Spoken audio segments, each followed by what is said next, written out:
गोविंद भगवान की। सब थोक त्यागेर अब गंगा किनारतिर लाग्नुभयो।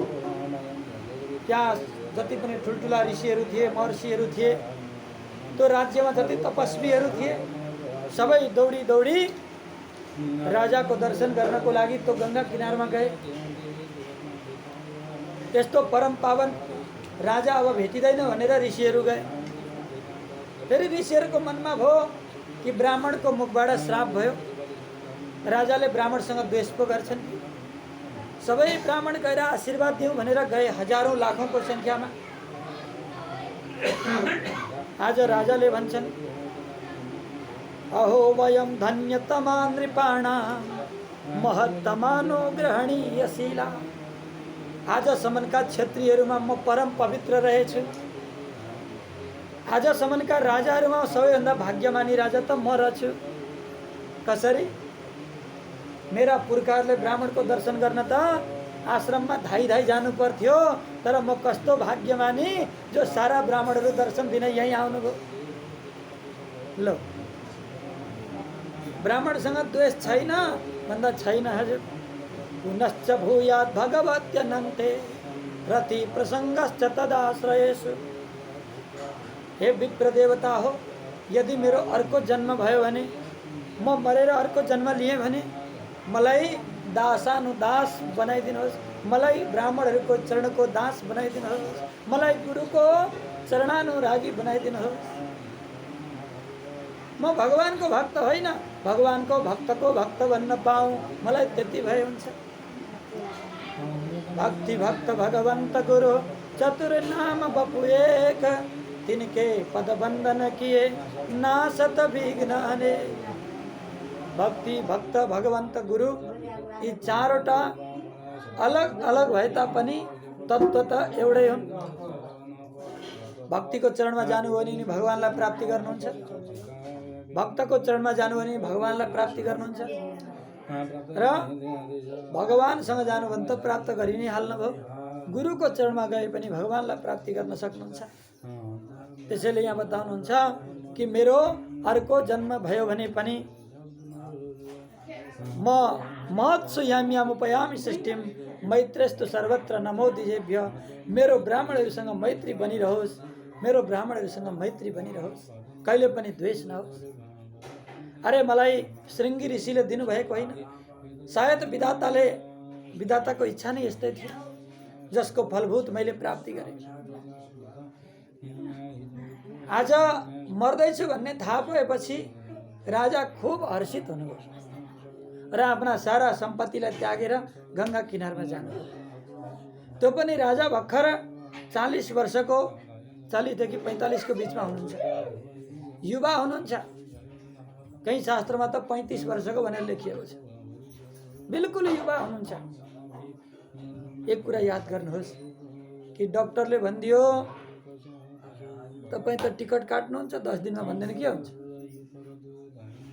खाना मन लाग्छ 10 दिन भन्दा पहिले नै बडा गाह्रो। डाक्टरले भनिदियो भने त के गर्छौं हामी? लु सबभन्दा पहिले के गर्छौं होला कल्पना गर्नु त। डाक्टरले भनिदियो अब 15 दिनको महिना हो त, सबभन्दा पहिले के गर्छौं होला?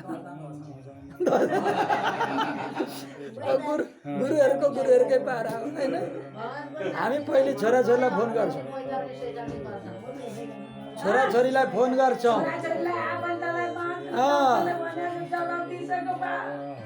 एकचोटि तिमीलाई हेर्न पाए पनि हुन्थ्यो। ठिक कुरा चाहिँ त्यो, एकचोटि हेर्न पाए पनि हुन्थ्यो। मलाई त जवाब दिइसक्यो। आओ न आओ, अब देख्न पाउँदैनौ। लौ छोराछोरी फोन गर्ने, कसलाई डाक्ने, कसलाई के गर्ने।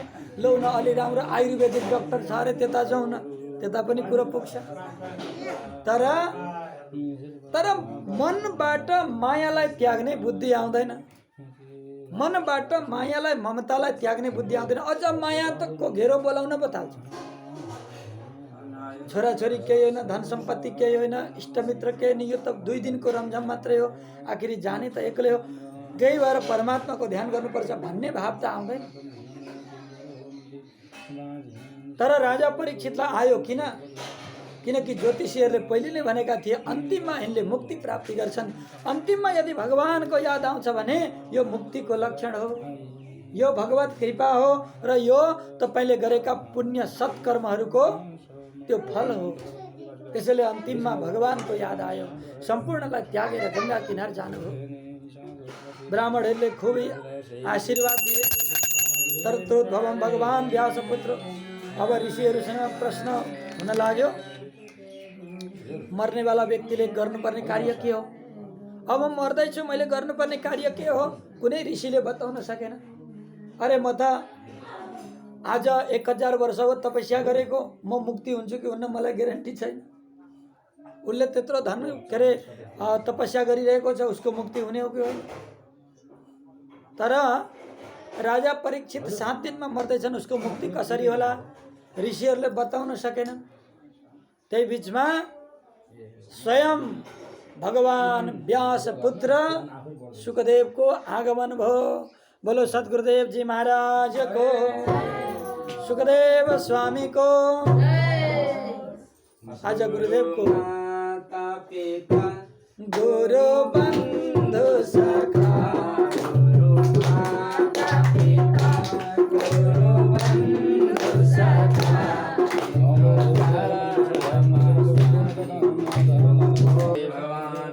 जय हो। समादरणीय सज्जन, जब सुखदेव स्वामी को आगमन भयो अनि प्रश्न गर्न लाग्नुभयो, गुरुदेवको पूजन गरेर उच्च गद्दीमा विराजमान गराइसकेपछि प्रश्न गर्नुहुन्छ। अत पृच्छामि संसिद्धिं योगिनां परमं गुरु, पुरुषस्य यत् कार्यं म्रियमाणस्य सर्वथा। दुईटा प्रश्न गर्नुभयो कि हरेक जीवात्माले नगरी नहुने कार्य के हो र मर्नेवाला व्यक्तिले गर्नुपर्ने कर्तव्य के हो। यो हाम्रो सम्पूर्णको प्रश्न हो, केवल आफ्नो परीक्षितको मात्रै प्रश्न होइन। किनभने हामी सबै मर्ने प्राणी त हो। भने हामीले गर्नुपर्ने काम के हो, कर्तव्य के हो, के गर्दा हाम्रो मुक्ति हुन्छ, यो कुरा बताइदिनुहोस्। सुखदेव स्वामी भन्नुहुन्छ, बरिया नेसते प्रश्न कृतो लोकहितम नृप। हे नृप, हे राजन, लोकहितको लागि बडा राम्रो प्रश्न गर्यो। आखिरी मान्छे जस्तो भित्र उसको क्वालिटी छ त्यही अनुसारको उसले बोल्ने गर्छ, हैन? एकचोटि बोल्दै मान्छेलाई थाहा भइहाल्छ कि यसभित्र कति लुकेको छ भने। तिमी भित्रको जुन सरलता हो, तिमी भित्रको जुन महात्मा तत्व हो, तिमी भित्रको जो एउटा भगवान प्रतिको भाव हो, सामाजिक जुन एउटा मनोभाव हो, त्यो मैले स्पष्ट बुझेँ। त्यसैले म बताउँछु, सुन। निद्रिया हरियते नक्तम व्यवायन चवा भय। सुतेर बितिहाल्छ राति, दिउँसो कर्म गर्दा बितिहाल्छ। अनि त्यसै गरी दिवाचार त हे राजन कुटुम्ब भरणेने वा, कुटुम्ब भरणेन वा। खेली खेली गएको बाल्य खेल्दै बित्छ। तरुण अवस्था, मभन्दा सुन्दर कोही छैन, मभन्दा बाठो कोही छैन, मभन्दा जान्ने कोही छैन, त्यतिकै जान्छ। वृद्ध भएपछि चिन्ता लेला, हरिकन भजने कुन हो बेला। बुढो भएपछि चिन्ता गर्न थाल्छ। अनि उसले हरिको भजन कसरी गर्ने, भगवानको भजन कसरी गर्ने। त्यसैले यो जीवन मान्छेले त्यतिकै बिताइरहेको छ। त्यसैले त यसैको अर्थ महात्माहरूले लेख्नुभयो, जम्मा हो 100 वर्ष आयु नरको, 50 गयो रात्रिमा। 15 बाल्य अवस्था भइकन बितिगयो, 15 गयो वृद्धमा। बाँकी 20 पनि ख्याल व्यवहार टन्टाब खेला गरी। गइगो शून्य रह्यो कुन समयमा, बस्छौ ठुलो भोग गरी। 100 वर्षको आयु, रात्रि ठ्याक्कै 12 घण्टालाई हिसाब गर्नु, 50 वर्ष त सुतेरै गयो राति। अनि 15 वर्ष बाल्य अवस्थामा गयो, 15 वर्ष वृद्ध अवस्थामै जान्छ।